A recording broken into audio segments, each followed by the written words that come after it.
Welcome back. In this video we are going to start with a new topic, gamma and beta functions. So in particular in this video we are going to discuss about the gamma function and its property. So let us see first gamma function. So gamma function of n is denoted by the gamma n and is defined by improper integration, that is 0 to infinite e raised to minus x raised to n minus 1 dx, which depends on the parameter n. Thus we can write the gamma n is equal integration, that is 0 to infinite e raised to minus x raised to something minus 1. So something minus n, so gamma of something will be there. So whenever we have the something, that means n is greater than 0. So let us see property of the gamma function. So prove that gamma n is equal to 2 times integration, that is 0 to infinite e raised to minus x square into x raised to 2n minus 1 dx. Using the definition of the gamma function, so this is the definition of the gamma function, we need to consider here x is equal t square. So dx can be written as 2 times t dt. But when we have x is equal 0, so what we are going to get? T is equal 0, x is equal infinite, so we will get the t is equal infinite.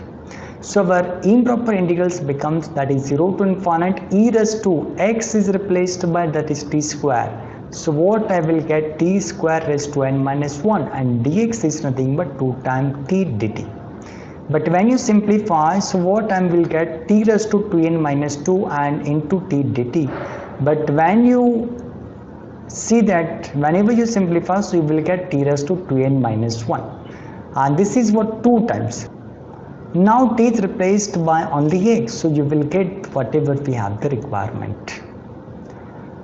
Now we have the another property, gamma n plus 1 is equal n times gamma of n by definition of the gamma function. So this is the definition. Now you need to consider n is replaced by n plus 1. What was our integration by part rule? So u is there, integration v dx minus integration du by dx into integration v dx and total dx. So when I apply this integration by part rule, so I will get this one. But when I put the first limit x is equal infinite, so what I will get? That is the 0. And when I put x is equal 0, so it will be the 0. So therefore I will get only answer 0.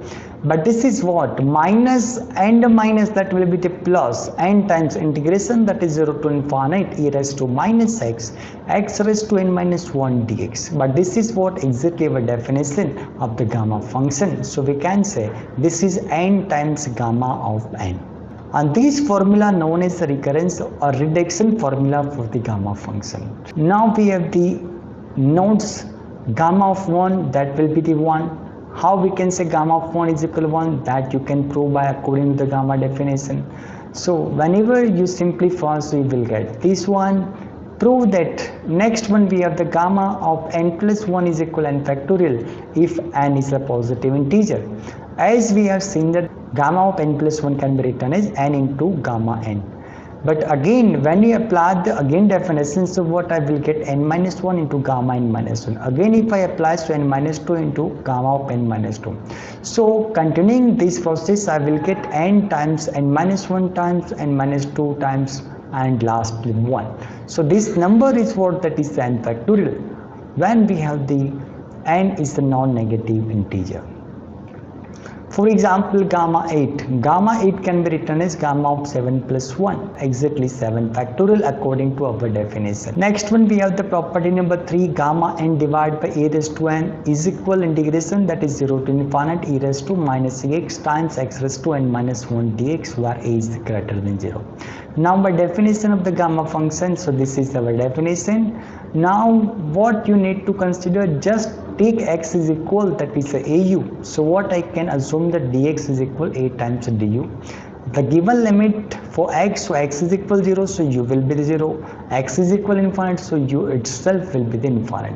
So our gamma n becomes, that is 0 to infinite e raised to minus au into au raised to n minus 1 into a times au. But when you simplify, so a raised to au into a raised to n minus 1, that is the constant quantity. A is also constant quantity because it is independent of u. So we can write a raised to n minus 1 into it, so it will be a raised to n, so remaining it will be this one. But now what you need to consider, a raised to n on the left hand side, so gamma of n divided by a raised to n and equal to integration, that is 0 to infinite e raised to minus cx into x raised to n minus 1 dx, and this is what, that is our basic requirement. Now we have gamma of 1 by 2 is equal, that is the square root of pi. By property of the gamma function, so we know that this is the property of the gamma function, gamma of n is equal to 10th integration, that is 0 to infinite e raised to minus x square x raised to 2n minus 1 dx. So when we substitute n is equal 1 by 2, so what I will get, that is gamma 1 by 2 is equal to 2 times integration, that is 0 to infinite e raised to minus x square, x is equal to 1 by 2, so x raised to 1 minus 1, that is x raised to 0, and x raised to 0 is nothing but 1. So we will get 2 times integration, that is 0 to infinite e raised to minus x square dx. Similarly, we can assume that the gamma 1 by 2, just you need to consider x is replaced by y, so we will get this one. But when I start with gamma 1 by 2 raised to power 2, so what I can represent, gamma 1 by 2 into gamma 1 by 2.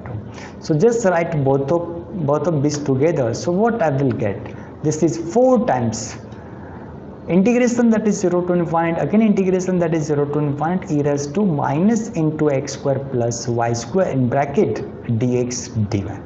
By changing into polar coordinate, putting x is equal r cos theta, y is equal r sin theta, so what we can say, x square plus y square is equal r square.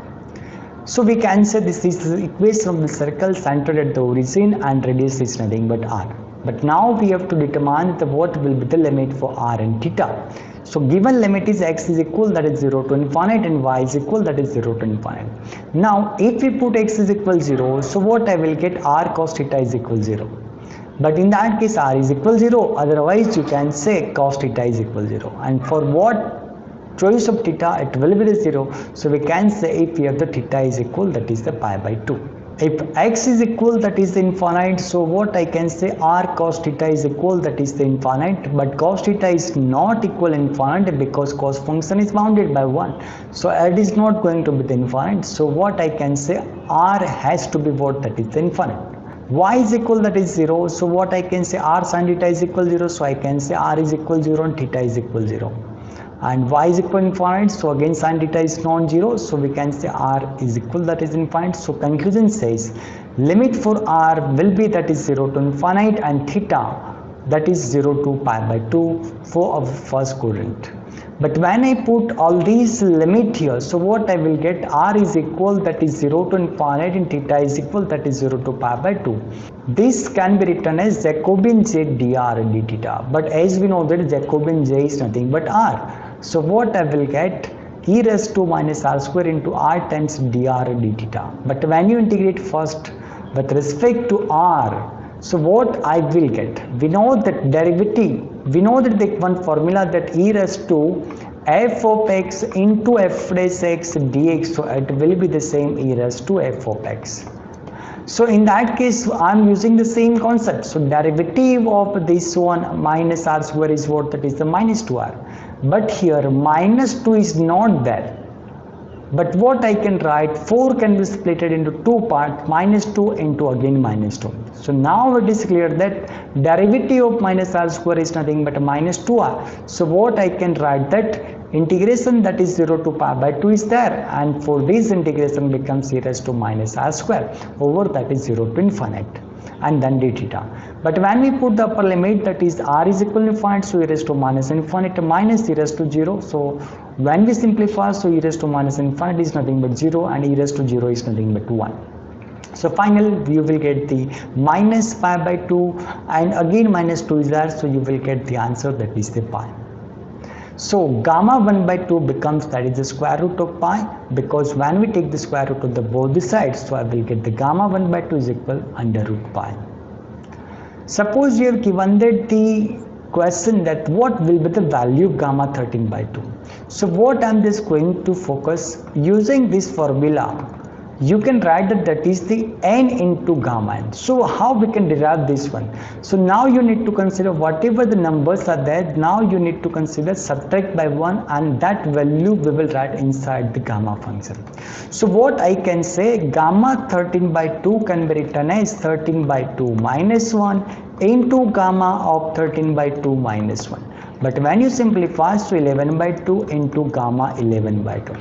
But when you follow this process, so 11 by 2 minus 1, so it will be the 9 by 2, gamma 9 by 2. Again you just follow the process, so what you will get, 7 by 2, then 5 by 2, then 3 by 2 and then 1 by 2 and gamma 1 by 2. But we know that gamma 1 by 2 is nothing but square root of pi. So what you will get?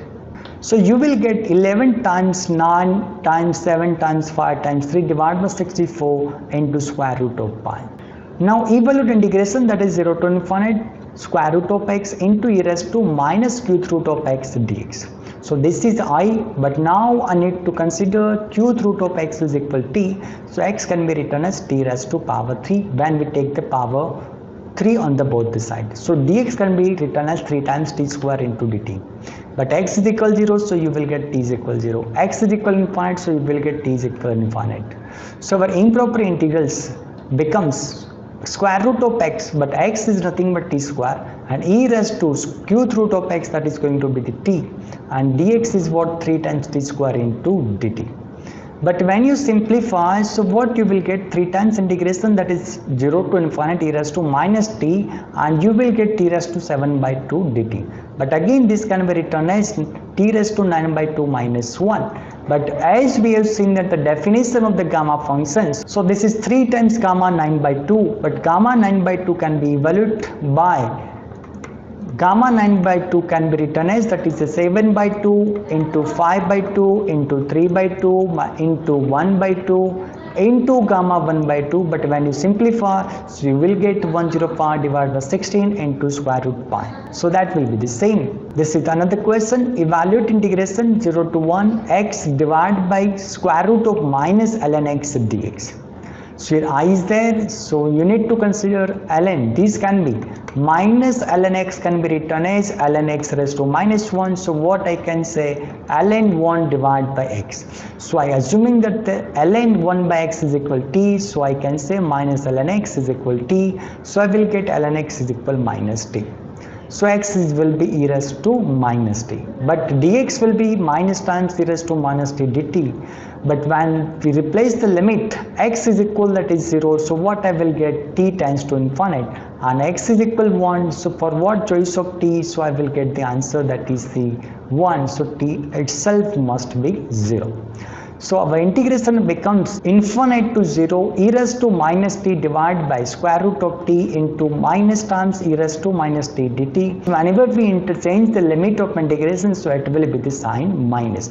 So minus is there, so I have to remove this one sign. So what I can say, I have to change this limit. So I will get integration from 0 to infinite e raised to minus 2 t into t raised to minus 1 by 2 dt. But again minus 1 by 2 can be written as 1 by 2 minus 1. Again according to definition of the gamma function, we can say gamma of n divided by a raised to n. But here n is nothing but 1 by 2. But a is equal what? That is the 2. So what I will get? Gamma 1 by 2 divided by 2 raised to 1 by 2. But gamma 1 by 2 is nothing but square root of pi. And 2 raised to 1 by 2 is nothing but square root of 2. So when we combine this, so I can write square root of pi by 2. So these are the examples for your practice purpose, so do yourself. So in this video we have discussed about the gamma function and its property. Thank you.